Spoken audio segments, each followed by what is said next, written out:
ઊંઘમાં ચિંતાના જ વિચારો આવે છે તો પહેલાં આટલો રોજ સાંભળી લેજો. તમારી ચિંતા ગાયબ થઈ જશે. 1.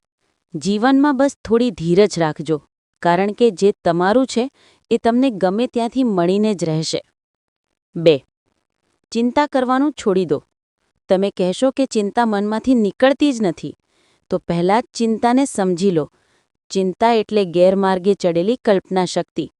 આ સમજી લો એટલે આપોઆપ ચિંતામુક્ત થશો. 3. ખુશ થવું હોય તો વખાણ કરવાવાળા વચ્ચે રહેવું, અને જો પ્રગતિ કરવી હોય તો ટીકા કરવાવાળા વચ્ચે રહેવું.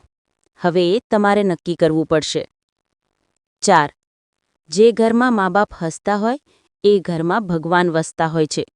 મા બાપ રાજી કરશો એટલે ભગવાન રાજી થઈ જશે. 5. યાદ રાખજો કે નિષ્ફળતા મળે તો હિંમત રાખવી અને સફળતા મળે તો વિનમ્રતા રાખવી. મિત્રો, આ જાણકારી તમને સારી લાગે તો વિડીયોને લાઇક કરો, ચેનલને સબસ્ક્રાઇબ કરો.